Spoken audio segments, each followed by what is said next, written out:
ABG is one of the basic investigation for emergency patient. You will find multiple video on ABG interpretation on YouTube. So I will cover some uncommon aspect of ABG in this video. Hello friend, welcome to my YouTube channel 5 Minute Pediatric. Today I will go through oxygen saturation, partial pressure of oxygen in artery, partial pressure of oxygen in alveoli, alveolar gas equation and approach to hypoxemia in this video. So let us start with approach to hypoxemia. Okay, in this video we will learn about hypoxemia in detail. So in ABG we will find decreased PaO2 and decreased SpO2. Okay, the normal range is 80 to 100 millimeter of mercury for PO2, and for SpO2 more than 95 to 100%. As in earlier lecture we already defined hypoxemia as PaO2 less than 50 for neonate and PaO2 less than 60 for more than 30 days of life. Okay, if we get hypoxemia either in ABG or pulse oximetry by reading SpO2, now we look for PaCO2 in ABG. As we know that PaCO2, the normal value is 35 to 45 mm of Hg, and if we see it is increased, here we have case scenario. If the pH is 7.12, PCO2 63.9, PaO2 is 20 and SO2 we have 18.2%. so here we see that both PaO2 SpO2 is decreased and PCO2 increased. So what is the differential for this? We have this: the child is hypoventilating. So what is the reason for hypoventilation? Why there is decreased drive? So here we have CNS depression, some neuromuscular junction disease, opiate poisoning, or some skeletal abnormality that cause reduced ventilation. Okay, in this condition the child should be intubated and we have to increase rate of ventilation. Now we have PaCO2 normal. Okay, here again we have one case scenario. The pH is 7.43, PCO2 is 39.2, PO2 we have 48, SO2 we have 84.4%. okay, then we calculate AA gradient here. So what is AA gradient? Capital A versus small a gradient. If A gradient we have, before going further we must understand the alveolar gas equation. Okay, alveolar gas equation we have P capital AO2. Capital A denotes alveolar. FiO2 into P atmospheric minus PH2O minus PCO2 divided by R. Okay, here FiO2 denotes fractional inspiration of oxygen in room air. We have 21%. Here the value 0.21 we will take. Atmospheric pressure at sea level is 760 millimeter of mercury, and PH2O we have around 50 millimeter of mercury. This is the vapor pressure in alveoli.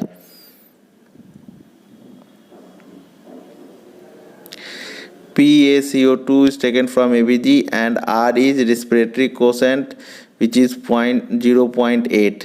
okay, and if we calculate after putting all these value, 760 minus 50 minus PaCO2 divided 0.8, we will further simplify by 150 minus PaCO2 divided by 0.8.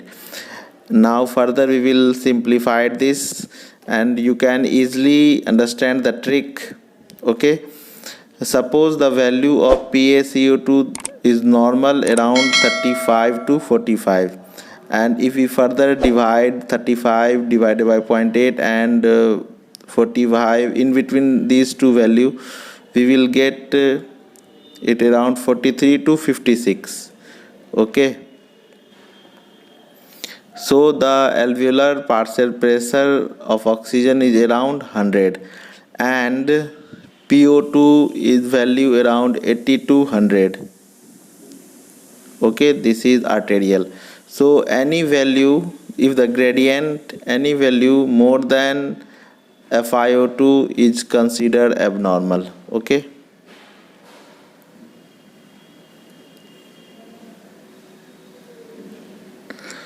other we have also working formula. Normal AA gradient we can calculate by using A is by 4 plus 4.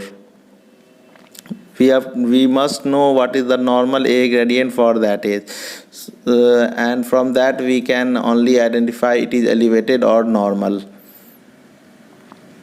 Now we have normal A gradient. So we have the scenario normal PCO2, normal A gradient. Now what the differential for this, we have high altitude and having low FiO2. So in this condition we have to give oxygen and PO2 will increase in this case. Okay, now if it is elevated, give 100% FiO2. Okay, and again we look for PaO2, small a2. Okay, arterial oxygen saturation. If there is no or minimal change, okay, then what will be the differential? Here we have shunt. Okay, here even after giving 100% oxygen, the partial pressure of our oxygen in artery does not increase. So we have shunt at the alveolar level, having alveolar collapse, atelectasis. We can have intra-alveolar fluid accumulation, that is in case of pulmonary edema, ARDS and pneumonia.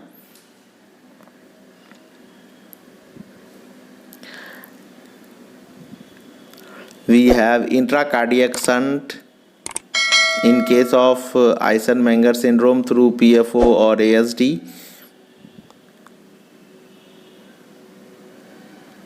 We have vascular shunt within lung also, like hereditary hemorrhagic telangiectasia. Okay, these are the case of shunt. Now after giving 100% oxygen, if the FiO2, if the PaO2 is increased, so we have ventilation perfusion mismatch as differential. Okay, and what are the cause of VQ mismatch? VQ mismatch may occur at the airway disease like COPD, asthma. It may occur in case of alveolar disease. It may occur due to interstitial disease or interstitial fibrosis and pulmonary vasculature disease.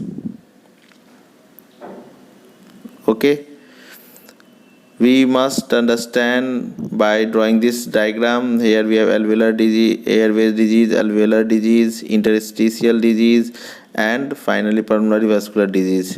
Okay, in all these cases there is a VQ mismatch. Now we must understand VQ mismatch in detail, because many questions are asked related to VQ mismatch. So here we have lung. This is apex, zone 1, zone 2 and zone 3, and the lowest part is the base. We will compare the blood flow. We will compare the alveolar ventilation. We will calculate the VQ ratio.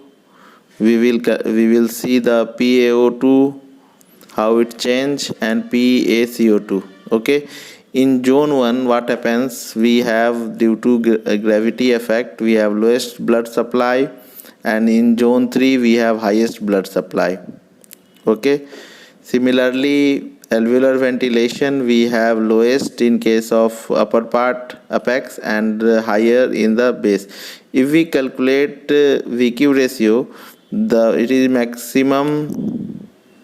As we know, the ventilation is slightly reduced, but perfusion is very much reduced. So we have highest VQ ratio at the apex, it is 3, and VQ ratio is lowest at the base, 0.6, because the perfusion is very higher, so we have less VQ ratio. Similarly, PO2 130 mm and base it is 89 mm, and PCO2 28 and it is slightly higher, 42 mm of Hg. Okay, now one more thing, we must understand VQ ratio in case of shunt. What is shunt? Okay, blood supply here through these vessel, pulmonary artery and pulmonary vein. Okay, if the oxygen saturation remains same, so here no ventilation occur, so VQ here, Q is intact but V is 0, so we have VQ ratio 0. Okay, it occur in case of anything occupying fluid inside the alveoli or atelectasis. Here there is no air entry, so no ventilation, but the perfusion is intact.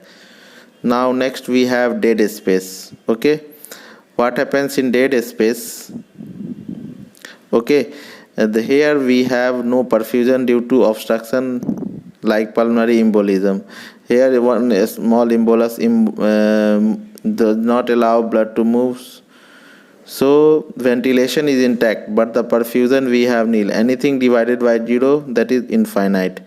So the example of pulmonary embolism, we have this create dead space, so this does not take part in gases like trachea. Now VQ mismatch can be further narrowed down by using pulmonary function test by DLCO and chest X-ray. DLCO used to identify interstitial disease and PFT for airways disease. Okay, thank you for watching.